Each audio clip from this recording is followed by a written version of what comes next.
जी ख्वाजा मोहम्मद आसिफ साहब। शुक्रिया जनाब स्पीकर। जनाब स्पीकर, मैं शुक्रगुजार हूँ कि मुझे टाइम इनायत किया आपने। जैसा कि आपको भी पता है, हाउस को भी पता है, सारे कौम को पता। मौलाना जरा मेहरबानी।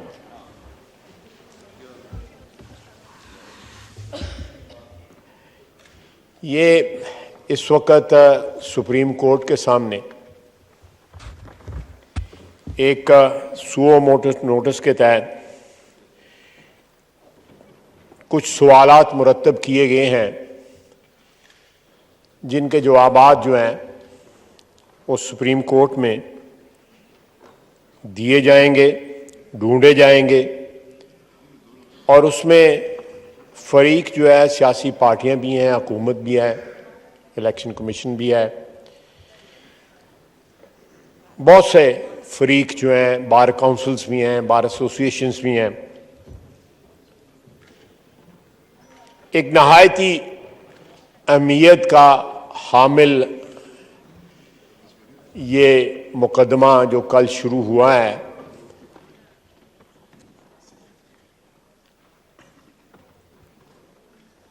इसके असरात जो हैं मौजूदा हालात में नहीं बल्कि मुस्तकबिल में भी जो हमारे सियासी हालात हैं और मुल्क के जो हालात जो हैं या सर्कमस्टांसेस इन जनरल भी जो हैं, वो इससे मनफी भी और मस्बत भी असरात जो हैं उससे मुरतब हो सकते हैं।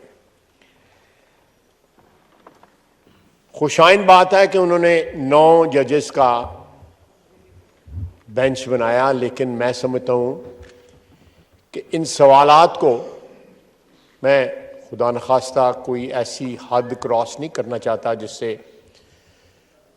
अदलिया, आला अदलिया को ये महसूस हो कि एक पार्लियामेंटेरियन जो है वो उनकी हदूद में या उनकी टेरिटरी में जो है वो ट्रेसपास कर रहा है। लेकिन फिर भी मैं एक पार्लियामेंटेरियन, एक पॉलिटिकल वर्कर की हैसियत से जो डायरेक्टली और इनडायरेक्टली जो है इनफरादी तौर पे भी और इज्तमाही तौर पे भी उसकी बरादरी जो है और पूरी कौम जो है उनके फैसलों से मुतासर होती भी है और होती रहे भी गई, और उसके ऊपर कोई खुदा न खास्ता एतराज़ नहीं है। इसलिए मुतासरा फरीक होने की हैसियत से या एक पॉलिटिकल वर्कर होने की हैसियत से, और मेरे पास ये अल्लाह की मेहरबानी से और आवाम के वोटों की वजह से जो मेरे पास ये प्लेटफॉर्म जो है मुयस्सर है, मुझे पार्टी मेरी ने जो ये इज़्ज़त से नवाजा हुआ है, मैं उससे ये फ़ायदा उठा के इस क्राइसिस की तरफ जो है इस हाउस के ज़रिए, इस ऐवान के ज़रिए जो है सारे मुल्क की तवज्जो उस पर फोकस और मबजूल करवाना चाहता हूँ। जनाब डिप्टी स्पीकर, एक तो मैं नहायत अदब से कहूँगा कि ये मसला जो है 9 काबिल एहतराम जज साहिबान नहीं बल्कि फुल कोर्ट का जो है मुतकाजी है। पूरा सुप्रीम कोर्ट जो है वो बैठ के इस मसले का हल ढूंढे, हल तलाश करे, जो फरीक हैं मुख्तलिफ जो है उनसे पूछे और एक ऐसा हल दे जो ना सिर्फ आने वाले वक्त के लिए हमारे लिए तरियाक हो, आब हयात हो, बल्कि जो मराइज या जो मर्ज हमें लगे हुए हैं, लाहक हुए हैं दहाइयों से, उनका भी कोई थोड़ा सा बंदोबस्त कर दे। मैं फिर कहूँगा कि मैं अपनी कोई हदूद और कयूद को जो है जो मेरे ऊपर आइन और कानून और रवायात ने जो पार्लियामेंट्री ने लगाई हुई है, मैं उनको क्रॉस नहीं करना चाहता। मैं किसी को क्रिटिसाइज नहीं करना चाहता, लेकिन एक शिकायत रहती है कि पार्लियामेंटेरियंस या सियासी वर्कर जो हैं वो अदलिया को या अदलिया के नाम लेके क्रिटिसाइज करते हैं। मैं उनका नाम नहीं लेता जिनको क्रिटिसाइज किया जाता है, लेकिन जिनको क्रिटिसाइज नहीं किया जाता मैं उनका नाम जरूर लूंगा। एक दो नाम ले लूंगा। जस्टिस मुनीर साहब को क्रिटिसाइज किया जाता है, जस्टिस कॉर्नेलियस को नहीं क्रिटिसाइज किया जाता। क्यों? ये अदलिया जो है, आला अदलिया जो है, वो खुद पूछे। जस्टिस इरशाद हसन खान साहब को, जस्टिस रियाज शेख को क्रिटिसाइज किया जाता है, लेकिन सईदुज्जमान सिद्दीकी और नाज़िम सिद्दीकी साहब को नहीं किया जाता। इसी तरह ये पिछले दौर में, मैं ज्यादा दूर नहीं जाता, जजों के नाम लिए जाते हैं, क्रिटिसाइज किया जाता है। पनामा के जजेस को क्रिटिसाइज किया जाता है, जिन्होंने मेरे कायद को नवाज शरीफ के मुतल्लक जो है मुख्तलिफ रिमार्क्स पास किए, नामों से पुकारा, गलत नामों से पुकारा, बुरे नामों से पुकारा, उनका नाम लिया जाता है, क्रिटिसाइज किया जाता है उनको। जब वो हमारी टेरिटरी को ट्रेसपास करेंगे उन कुर्सियों पे बैठे हुए, तो हमारा भी हक बनता है कि हम आवाज उठाएं कि उन्होंने अपनी कुर्सी के तकाजे पूरे नहीं किए हुए। इनमें साकिब निसार साहब का नाम है, खोसो साहब का नाम है, लेकिन उसके बाद नासरुल मुल्क और तसद्दुक जिलानी साहब का नाम नहीं आता। क्यों नहीं नाम आता? ये अदलिया जो है, आला अदलिया अपने आप से ये सवाल करे। मेरा नहीं बनता कि मैं इस तशखीस का या इस तफरीक का जो है कॉजेज जो है इस फ्लोर के ऊपर बयान करूं। ये चीजें जो है मैं अदलिया पे, उनके अपनी सोच पे छोड़ देता हूं कि किन लोगों के नाम लिए जाते हैं और किन लोगों के नाम नहीं लिए जाते। दूसरी जनाब, मैं अर्ज करूंगा कि जिन सवालात को मुरतब किया गया है उनमें एक सवाल जो है वो कल सजेस्ट बेंच की तरफ से किया गया कि जो डिसोल्यूशन हुई है असेंबलियों की, 2 सूबाई असेंबलियों की जो डिसोल्यूशन हुई है,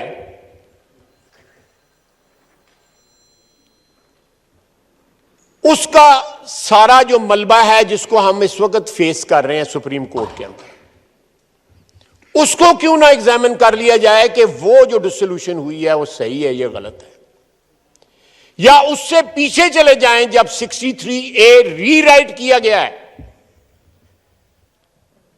तजावज किया, आला अदलिया ने कॉन्स्टिट्यूशन को रीराइट किया, ये उनका काम नहीं है। और जिस तरह रीराइट किया गया 63A को, ये डायरेक्ट उसका रिजल्ट है जो इस वक्त कॉन्स्टिट्यूशनल क्राइसिस जो हम फेस कर रहे हैं, और सारा मुल्क जो है वो ग्राइंडिंग हॉल्ट पे आया हुआ है, इकोनॉमिकली भी, पॉलिटिकली भी और अदरवाइज भी। ये सारा सिलसिला अगर जाना है तो इस वक्त जो कल्प्रेट हैं, जो लोग इन्वॉल्व थे, जिन जिन जगहों के लोग इन्वॉल्व थे, उनकी कन्फेशंस भी ऑन रिकॉर्ड आ चुकी हैं, डायरेक्टली इनडायरेक्टली, के पनामा केस में नवाज शरीफ के साथ क्या हुआ था।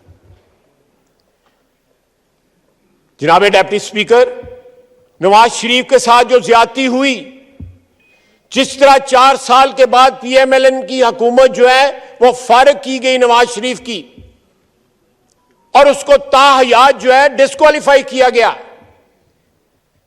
आप बताएं कौन सा ऐसा कोई अदारा है जिसके अफराद को ताहयात जो है एक और अदारा जो है वो डिस्क्वालीफाई कर देता है। मुझे डिस्क्वालीफाई किया गया था ताहयात। कहां ये प्रेसिडेंस है, कहां ये कानून है? नवाज शरीफ को ताहयात, आज भी वो ताहयात जो है, और सारे जो पनामा का जो मलबा है उसको फेस कर रहा है। उस वक्त से ये स्टार्ट होना चाहिए। हमारी एस्टेब्लिशमेंट में भी अपना रोल रिकॉर्ड का हिस्सा बन चुका है पिछले 7-8 महीने में। कि उनकी कन्फेशंस मौजूद हैं कि हमने उसमें मुदाखलत की। जजों की भी, जुडिशरी भी कन्फेशन मौजूद हैं कि वहां पे तजावुज हुआ था उस केस के अंदर, इवन टू द एक्सटेंट के पीटीआई की लीडरशिप की मौजूद Shah Mahmood Qureshi is on record कि नवाज शरीफ के साथ ज्यादती हुई थी, कानून की हदूद से तजावुज किया गया था, आइन की हदूद से तजावुज किया गया था।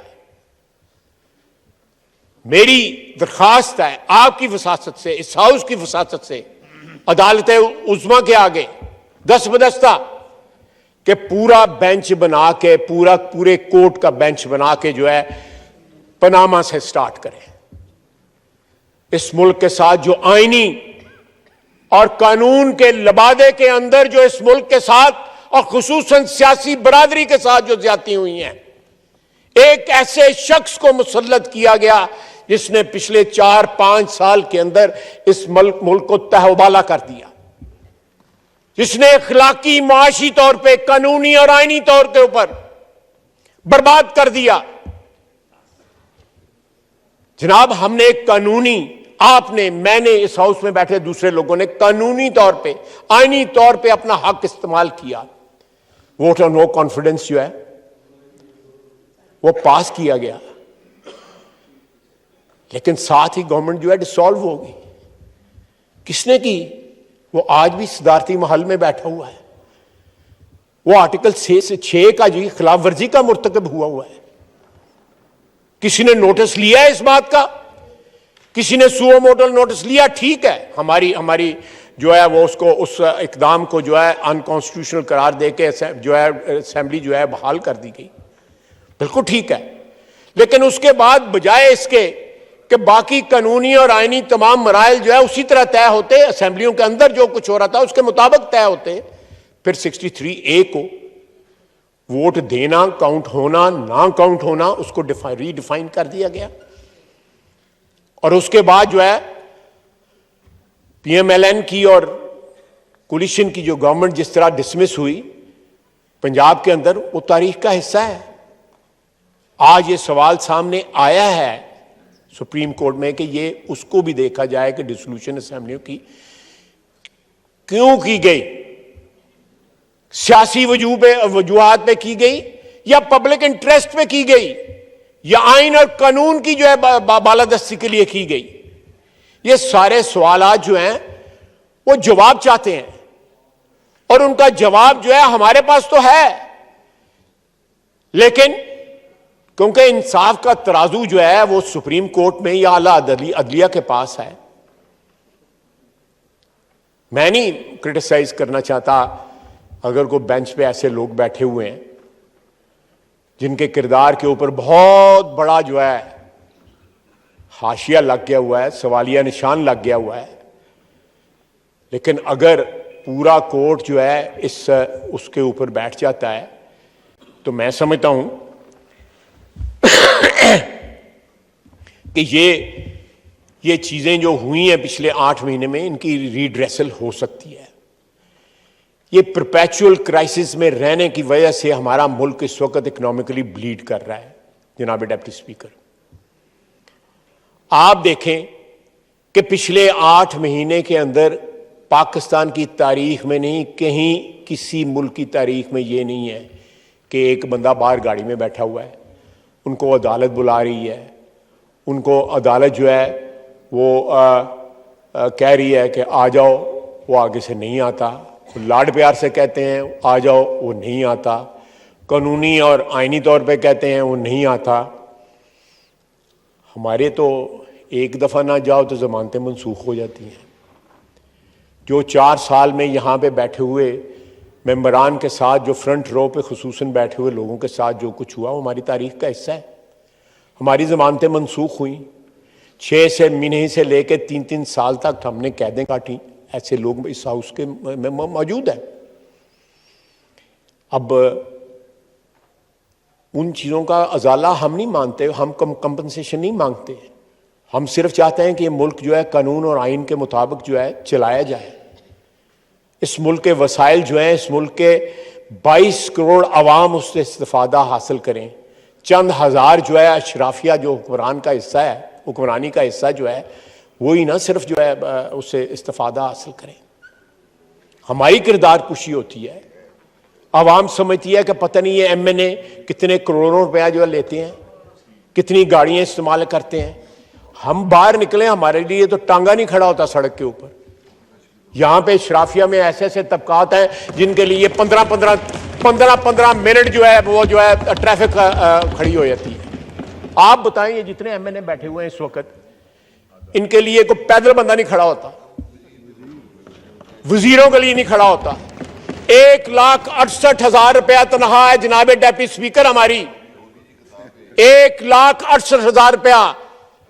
पूरा पाकिस्तान सुन ले, हम कोई करोड़ों अरबों रुपया यहां से नहीं लेते, अपने खर्चे से आते हैं। यहां MNA हैं जो पैदल आते हैं पार्लियामेंट लॉजेस से इस हाउस के अंदर, पैदल आते हैं, जो नहीं अफोर्ड कर सकते लाइफस्टाइल।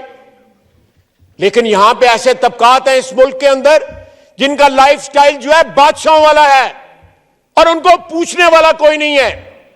सड़कें बंद हो जाती हैं, कर्फ्यू लग जाते हैं जब वो सड़कों पे ऊपर आते हैं। हमें टारगेट क्यों? हम अपने हलकों में जाते हैं, इबादत की तरह अपने वोटरों की खिदमत करते हैं, इबादत की तरह। इसलिए वापस आते हैं, हमारे सर के ऊपर किसी ने हाथ नहीं रखा होता, या हमने किसी के लिए फैसले नहीं लिखे होते, किसी की डिक्टेटरशिप को दबाव नहीं बख्शा होता। इस मुल्क के अंदर सबसे पहला आईनी हादसा जो है वो एक जज ने किया था, जिसने नजरिया जरूर जो है वो जो वैलिड करार दिया था। वो वारदात जो थी वो एक जज ने की थी। सबसे पहली सियासी शहादत जो है इस मुल्क में वो भी जुडिशरी ने की थी। जुल्फकार अली भुट्टो को फांसी लगाया था, उसके बजाय सियासी शहादत जो है, आईनी शहादत जो है नवाज शरीफ की, वो भी जुडिशरी ने की। जनाब स्पीकर, अगर हमारे जो दाग है हमारे दामन में लगे हुए वो सारी दुनिया जानती है, हमारा वोटर भी जानता है, हमारी आवाम भी जानती है। लेकिन हमें ये ना कोई बताए कि उनके दामन पे दाग नहीं है, कोई ना बताए। सियासतदानों में आज भी जो है वो ऐसी शख्सियात मौजूद हैं, माजी में भी, हाल में भी, और इंशाअल्लाह ताला मुस्तकबिल में रहेंगी, जिनका नाम इज्जत और एहतराम से लिया जाएगा। लेकिन बाकी तबकात जो आपकी हुक्मरानी के तबकात हैं, उनमें आपको शादो नादर जो है ऐसे लोग मिलेंगे, शादो नादर ऐसे लोग जो तारीख पे अपना जो है वो ऐसा निशान सब्त करके गए हैं कि कौम उनको याद करे। हैं लोग, ये नहीं है कि नहीं है। और अकाउंटेबिलिटी भी हमने करवाई। किस तबके की पिछले 75 साल के अंदर अकाउंटेबिलिटी हुई है? किस तबके की? ये बैठा हुआ है नूर आलम, अरबों रुपए की अकाउंटेबिलिटी करता है। क्या कर लिया इसने? कोई बंदा अंदर हुआ है इसके कहने पे? मुझे चौधरी परवेज अलाई ने खुद बताया मैं, उन्होंने कहा कि मैं एक ब्यूरोक्रेट की बेटी की शादी पे गया हुआ था, वहां पे मेरे हल्के का बंदा सलामियां इकट्ठियां कर रहा था। मैंने उसको बुलाया कि अब तक कितनी कर ली हैं, उसी शादी के दौरान ही। उसने कहा 72 करोड़ रुपया इकट्ठा कर लिया अभी तक, 72 करोड़ रुपया, और अभी मीटर जारी है, अभी मैं इकट्ठी कर रहा हूं। थैले में उसने नोट डाले हुए थे, थैला भरता था, किसी को पकड़ा दिया। मुझे चौधरी परवेज अलाई ने बताया। तो मैं एक मिनट प्लीज, बड़ी मेहनत का काम होता है तकरीर करना। Order in the house please. उसने चौधरी परवेज अलाई कहते हैं, मैंने उससे पूछा कि एक काम मुक गया या हाली जारी है? उन्होंने कहा जी अभी जारी है, मैं अभी कलेक्ट कर रहा हूं। और इसी ब्यूरोक्रेट की बेटी की शादी, पहली बेटी की शादी में 1 अरब और 20 करोड़ रुपया इकट्ठा किया हमने इस्लामियों में, जनाब वाला। और उसने साथ ये कहा कि जेवर और गाड़ियां इसके अलावा हैं। और किसी ने उससे पूछा, आज भी वो ग्रेड 21 में 22 में यहां पे बैठा हुआ है, किसी ने पूछा उस ब्यूरोक्रेट से? किसी ने नहीं पूछा। हमें तो पकड़ते जो है 2 मिनट नहीं लगते। वो शाह महमूद कुरैशी कल का पकड़ा हुआ, आज वो रो रहा है, जमानत के लिए उसका बेटा अदालत में आया हुआ है। साडा तो कोई नहीं सी वारस आया अदालत दे विच। हमारा तो जो है 7-7 दिन के और 21 दिन के और 22 दिन के जो रिमांड दिए गए थे, 90 दिन के रिमांड दिया शाहिद अब्बासी का। इसका ये मेरे साथ जो बैठा हुआ है, इसका 90 दिन का रिमांड, 14 महीने इसने जेल काटी। बेटी ने जेल काटी, मरियम ने। वजीर आजम जो है वो मेरा हमसाया था, वो रोटी मुझे बेचता था, रोटी नहीं दे पहुंचाते थे मुझे। हमें बताया जाता है कि इस मुल्क की हाकमियत किस तरह करनी है। इस मुल्क की जड़ों के अंदर, इस मुल्क की बुनियादों के अंदर जो है पॉलिटिकल वर्कर का खून है। यह सियासी जद्दोजहद की वजह से यह मुल्क कायम हुआ था। पाकिस्तान बनाने वाले जो है वो इमरान खान के की तरह कुछ स्पॉन्सर्ड लोग नहीं थे। अपने वर्कर जो है उसने 2 दिन के अंदर सिर्फ 81 लोग पकड़े गए हैं। और आपके सूबे में तो बड़े बड़े ड्रामेबाज, रंगबाज हैं, वो वैन के आगे फोटो खिंचाते हैं और साथ ही जो पतली गली से निकल जाते हैं। डिप्टी स्पीकर साहब, मुझे ख्याल ही नहीं था कि ऐसे फनकार लोग आपके वहां पे पाए जाते हैं। और सारे जाके जेल के आगे इकट्ठे हो जाते हैं। वो मेरा भाई पकड़े जाएं, हम तरीका बता जाते हैं किस तरह पकड़े जाते हैं, हम बता देते हैं। मैंने तो कल कहा है कि जेल भरो तो जो है फ्लॉप हो गई है ये फिल्म जो है, अब डूब मरो फिल्म चला।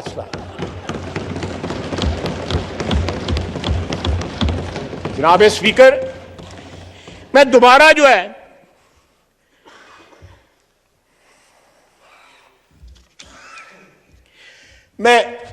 मौजू की तरफ आता हूं कि जो इस वक्त नजरें जो है सुप्रीम कोर्ट पे लगी हुई हैं।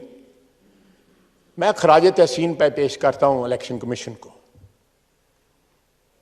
नाम जो है इलेक्शन कमिश्नर का, राजा साहब का, वो नाम जो है परवेज खटक ने दिया था। वो सारी उम्र जो है मेरा हाल पछताता रहेगा और अपनी लीडरशिप से साथ गालियां भी खाएगा। नाम उसका लीडरशिप नहीं दिया था। आप देखें कि इस शख्स ने अपने तमाम मौसनों को गालियां दी। ये पाकिस्तान के साथ गद्दारी का मूजब बना है। इसने जब अपना इख्तिदार इससे छीना है तो जनाब स्पीकर, ये साजिश से बैरूनी साजिश से स्टार्ट हुआ। इसने अमेरिका का जो है वो नाम लिया, वो डोनाल्ड ट्रंप का नाम लिया। मुझे वो मिला सितंबर में पिछले साल, तो मुझे उसने इंट्रोडक्शन कराई। तो मैंने कहा तैनू इंट्रोडक्शन कराने की कोई लोड़ नहीं, तू मशहूर आदमी सारे पाकिस्तान दे विच। उसके बाद अब कहता है कि नहीं अमेरिका शामिल नहीं है। अब जो है सिर्फ नवाज शरीफ और जनरल बाजवा। वो जनरल बाजवा ने तो नवाज शरीफ को अंदर किया था। जिस वक्त सारा हमारे खिलाफ जो अनफोल्ड होना शुरू हुआ है 2017 और 18 में, जनरल बाजवा 2016 नवंबर में चीफ बने हैं। उस वक्त जो प्लान था इमरान खान को लाने का, ये शख्स जो है जो हाथ इसको खिलाते रहे उनको काट रहा है। पहली दफा इसने कंट्रोवर्शियल बनाने की कोशिश की है पाकिस्तानी आर्मी चीफ की अपॉइंटमेंट को। जिस तरह तारीफें करता था और आज जिस तरह बदजुबानी करता है,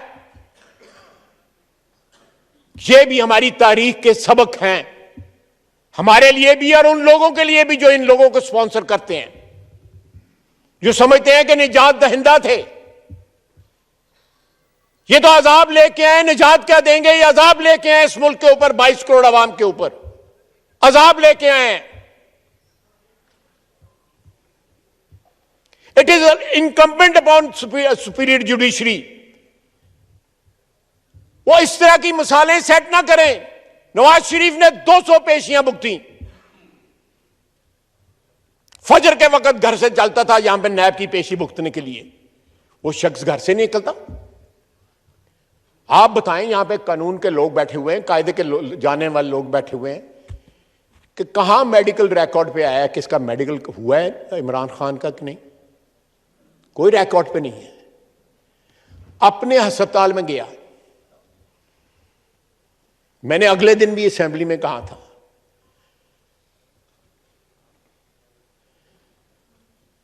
कि छतों के लेंटर खुल जाते हैं महीने के अंदर, 6 महीने चला जड़ा है लातरा लेंटर नहीं खुलेगा। 6 महीने हो गए हैं। ये कौम की तौहीन है कि वो तो कौम को ये समझता है, मैं उन लफ्ज नहीं इस्तेमाल करना चाहता, कि ये मेरे इसको टांग का जो फ्रॉड है इसको मान लेंगे। मैं घर बैठा हूं और सबको कह रहा हूं जेल भरो और खुद जमानत है कबल गिरफ्तारी। कितनी बड़ी कॉन्ट्रडिक्शन है, कितना बड़ा तजाद है। ये बीमार ज़हन के लोग हैं। कौन सा लीडर जो है उसने गिरफ्तारी दी है? शाह महमूद कुरैशी ने साथ ही बेल अप्लाई कर दी है। बाकी किधर हैं? लाहौर के लीडर, आपके सूबे के लीडर, कराची के लीडर, ये सारे जो है मजनून जो लैला के बने हुए थे, इसके किधर गए हैं सारे के सारे? ये दूध पीने वाले लोग जो हैं कहां गए हैं? कोई नजर आए हैं? वैन में बैठते हैं फिर उतरते हैं और गायब हो जाते हैं। कोई शेर बनो, वो पंजाबी में एक मुहावरा है, मैं उसकी तफसील में नहीं जाना चाहता, कि शेर बनो। तो जनाब वाला, ये मुल्क जो है मुतहम्मल नहीं हो सकता इस क्राइसिस का, और इस क्राइसिस को हल करने का इस वक्त फर्ज भी है, ऑब्लिगेशन भी है, और साथ जो है मैं समझता हूं कर्ज भी है इस मुल्क का,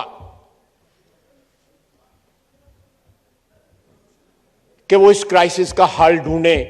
और जो पिछले 8 महीने के अंदर अदलिया ने कॉम्प्लिकेट की है, आला अदलिया ने सिचुएशन जो है, मैं इल्जाम नहीं दे रहा, मैं वो जुर्रत नहीं कर सकता, लेकिन एज ए पॉलिटिकल वर्कर मैं जरूर इस चीज की निशानदेही करूंगा कि ये मौका है कि उसको करेक्ट करें, उसका सद्देबाब करें।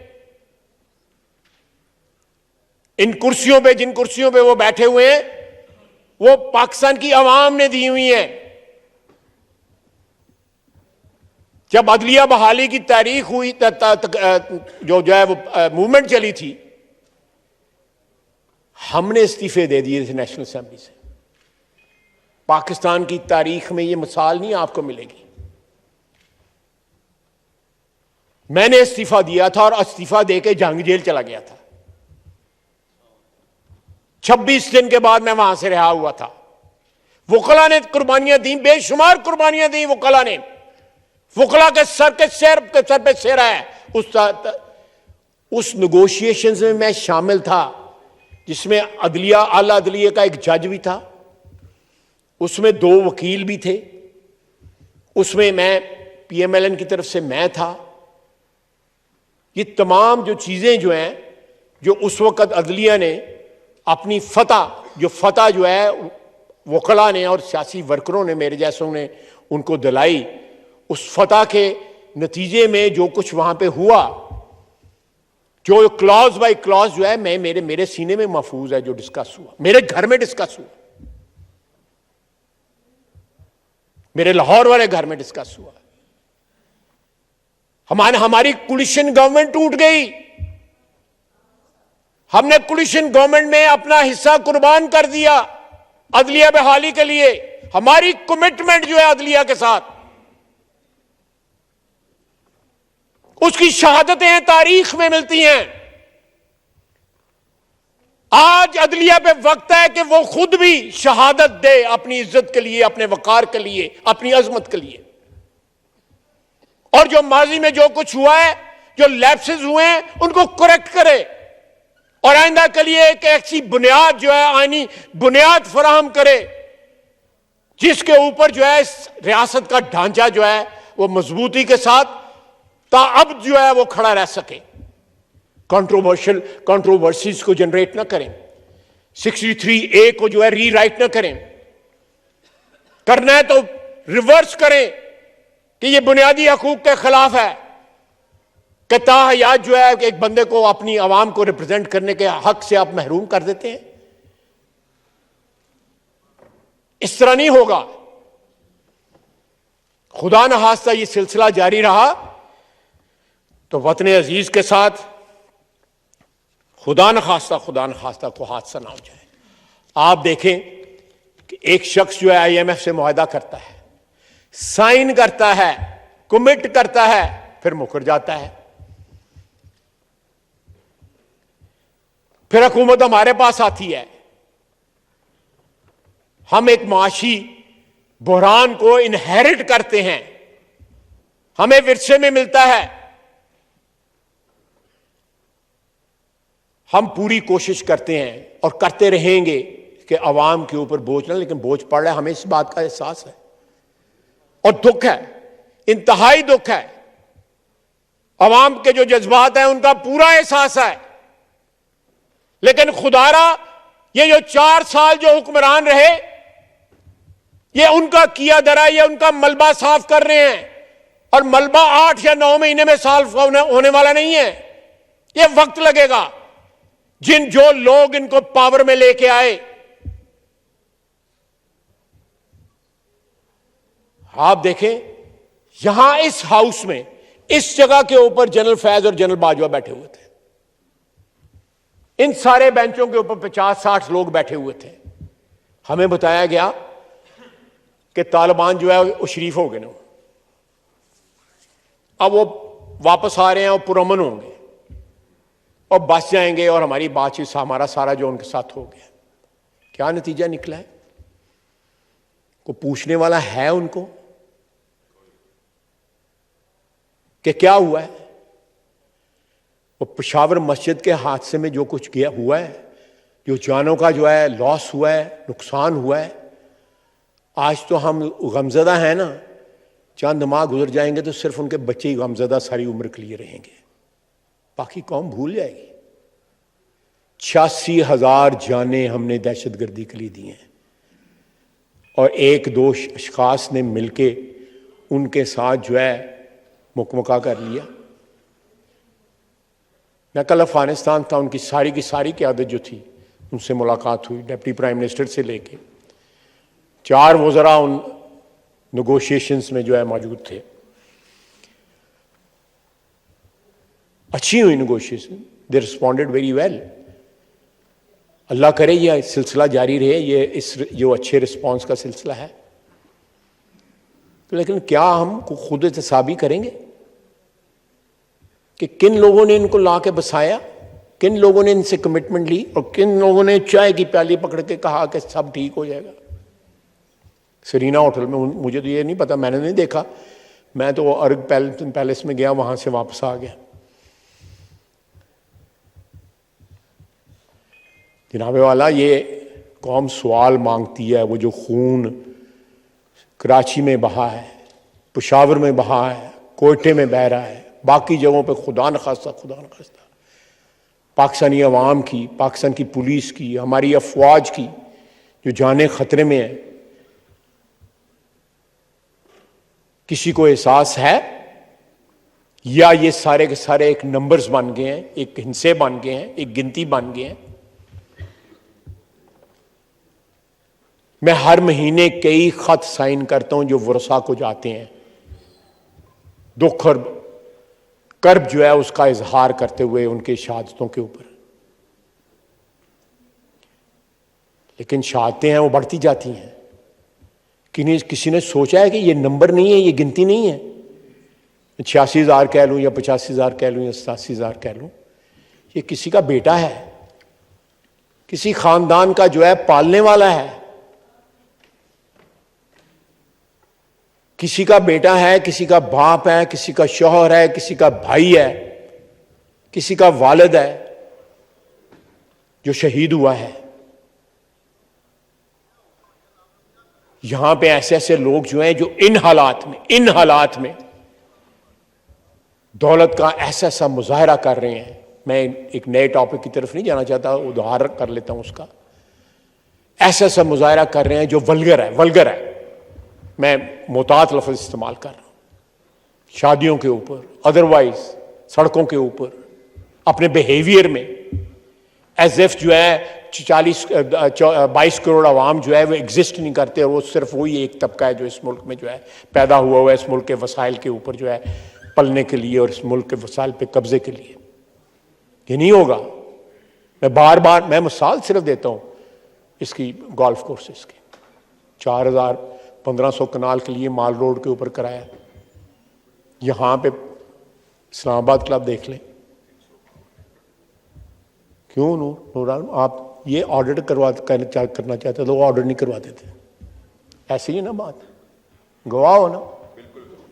ये ऑडिट करना चाहता था, नूर आलम ऑडिट करना चाहता था इस्लामाबाद क्लब का, वो ऑडिट नहीं करवाते थे। ऐसे ऐसे अदारे मौजूद हैं जो अरबों खरबों की जायदाद के ऊपर बैठे हैं, उनका ऑडिट अगर आप करना चाहें नूर आलम नहीं कर सकता, ये ऐवान नहीं कर सकता। उन्होंने फायर वॉल्स बिल्ड की हुई हैं अपने इर्द गिर्द, जिसको आप पेनिट्रेट ही नहीं कर सकते। स्वाय जुबानी जमा खर्च मैं कर लूंगा, ये कर लेगा, कोई और कर लेगा, राना तनवीर कर लेगा, लेकिन आप उन फायर वॉल्स को पेनिट्रेट नहीं कर सकते। मैंने आपको एक ब्यूरोक्रेट का सिर्फ वाकया सुनाया जो चौधरी परवेज इलाही ने सुनाया। मैं उनके घर गया था, वो जो मैंने एक हादसा हुआ था ना, उनको मिलाया था कुछ 4-5 घंटे के लिए, फिर दौड़ गए थे। वो किसे घर दे वसन जोगे नहीं है। अब वो सदर बन गए ना पीटीआई के। मैं उन लोगों से पूछ रहा था जिनको उन्होंने मां की गाली दी थी कि उन अब्बा बना लिया जो उन्होंने।